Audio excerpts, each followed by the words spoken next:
Prior to Bosch joining the Heat, was Bosch ever a top 5 power forward in the league in Toronto? If so, make a case for Duncan, KG, Stoudemire, Powell, and Dirk. That's what they 03 were to saying. 10. That's what they were saying.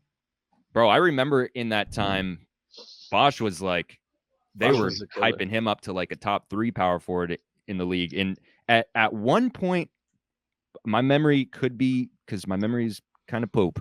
At one point, Bosch was looked at as the best power forward in the NBA at one point. I don't know about the best. He was getting pushed up to the top like that. He was definitely getting the battery pack. You know what I mean? But yes. I don't know if he was ever the best. But right. He was, I'm just saying legit, they were pushing him like crazy. I just remember ESPN Sports Center. Like I remember hearing so much about Bosch. Mm-hmm. I don't know. But ever top 5 in the league. I think he'll probably be in like those spots, like debatably, maybe with like Amari Stoudemire. I think he was better than Amari Stoudemire for time for sure. So, because I mean, I'm looking at some of the numbers he was putting up. 2006 to 2010, the dude was averaging 22, 22, 22, 22, and 24. Like he was always one of those guys. And then he was dishing the rock out like 3 assists per game. That was actually good from a power forward. So I mean, Amari Stoudemire, I think he has a good spot of being over, definitely, especially at that time. Yeah, but Duncan, KG, Pau Gasol, Dirk, no. Pau Gasol, I don't know. I don't know about Amari. Maybe. I mean, Amari was filthy, no question. Yeah. But I think number one, he was playing with Steve Nash. Right. And number two, he was playing in that D'Antoni system. Right. And I think if you put somebody like Bosch in the mix, like his numbers would improve. And he can extend the floor. And he can extend the floor better than Amari. And so but here's the thing, like I just think they're different players. Like 1000%. Yeah. Not even the same.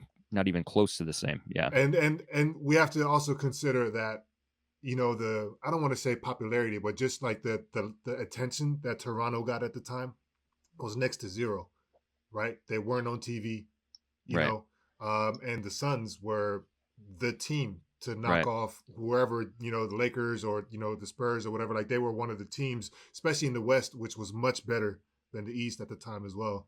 And so everybody was paying attention to that side. And they were one of those top 5 teams that everybody paid attention to.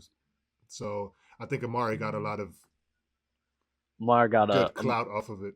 Yeah, he got a lot of deserved. Bro, you know who Amari was kind of like he was a Blake Griffin type, really. Like when you looked at his game at the time and when Blake first came into the league, like he was just that springy power forward who was going to dunk it on your head. Like he, outside of his jumping ability, like what was Amari doing? I mean, I guess he had like a back to the basket game somewhat. I mean, I guess I'm forgetting about that. Yeah, good post. He might have had a better back to the basket game than Blake. Yeah, I mean, he was given. Speaking of Dub, you mentioned earlier portability. Bosch is, I don't think very portable. Amari can fuck with him. Because I remember, obviously that first year, it was a struggle and they were heavily scrutinized that first year in Miami. And everybody was, Skip going on a crazy campaign calling them Bosch Spice and all that disrespectful old shit. Yeah. But, oh man, I forgot about that. Everybody was on his head. Bro, they were calling him all kinds of names, and because his mannerisms and all that stuff, they were on his head, man. I'm just like, that's super nasty. But the thing is, that speaks to his strength is he bounced back from that. Surely it affected him, but, not to the point where he completely crumbled. And then there was a point, I think it may have either been the second year or the third year, where both Wade and Bron were hurt for a minute at the end of the season, right? Mm-hmm. Or and they he were stepped out. up. And Bosch literally killed everybody, like back to back to back. Yeah, a lot of game winners and stuff like that. Like he was going off. Let's not stop there. I don't think when we're comparing him to Amari Stoudemire, I don't think Amari would have been capable of that. Let's not stop there. Even in his heyday with the Suns. Let's not stop there. The thing I'm really so saddened about when we talk about Chris Bosh and his career, like you said, he got a lot of hate in Miami for who he was as a player because he couldn't produce the same way he was producing in Toronto because you're playing with LeBron James and Dwayne Wade. That's just not going to happen.